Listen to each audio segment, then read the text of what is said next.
राजस्थान विधानसभा चुनावों की घोषणा हो चुकी है। इसके साथ ही राजस्थान में राजनीतिक सरगर्मियां भी शुरू हो गई हैं।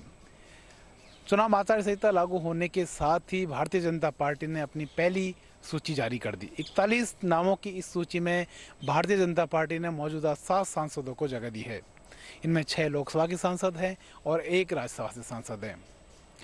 6 लोकसभा सांसदों में अगर बात करें तो बालकनाथ को तिजारा से, सवाई माधोपुर से किरोड़ी लाल मीणा को, और भागीरथ चौधरी को किशनगढ़ से, नरेंद्र कुमार को मंडावा से, दिया कुमारी को विद्याधर नगर जयपुर से, और राज्यवर्धन सिंह राठौड़ को जयपुर के झोटवाड़ा क्षेत्र से, और देवजी पटेल को जालोर से चुनावों में उतारा है। कुल मिला के कहा जा सकता है कि भारतीय जनता पार्टी ने चुनाव आचार संहिता लागू होने के तत्काल बाद जिस तरह पहली सूची जारी की, तो कहीं ना कहीं एक मनोवैज्ञानिक बढ़त भारतीय जनता पार्टी ने इस चुनाव में ले ली है। अगर बात करें 41 सीटों की, तो ये वे सीटें हैं जिनमें 39 सीटें भारतीय जनता पार्टी पिछले 2018 के विधानसभा चुनाव में हार गई थी। सिर्फ 2 सीटों पर उन्हें जीत मिली थी। इन्हीं 41 सीटों में 29 सीटों पर नए चेहरों को उतारा है। इसमें कुछ ऐसे निर्दलीय को भी भारतीय जनता पार्टी ने टिकट दिया है जिन्होंने पिछली बार बागी होकर चुनाव लड़ा था। कुल मिला के कहा जा सकता है कि भारतीय जनता पार्टी पूरी तरह जीत की रणनीति पर काम कर रही है।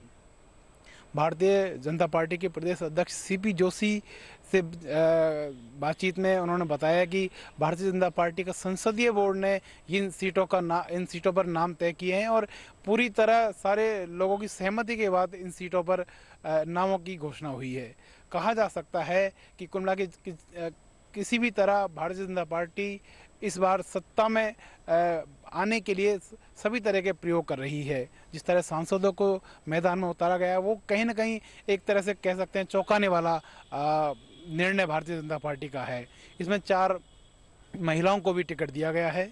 वहीं दूसरी ओर कांग्रेस की अगर बात करें तो कांग्रेस की पहली सूची की जब चर्चा लगभग 1 से 1.5 महीने पहले से चर्चा हो रही थी, लेकिन अभी तक आज आचार संहिता लागू होने का दूसरा दिन है, आज तक अभी तक किसी भी तरह की सुगबुगाहट पहली सूची जारी होने की नहीं है। तो कहीं ना कहीं कह सकते हैं कि पहली सूची जारी करने में कांग्रेस कहीं ना कहीं पीछे रह गई है। मुरारी गुप्ता, दूरदर्शन समाचार, जयपुर।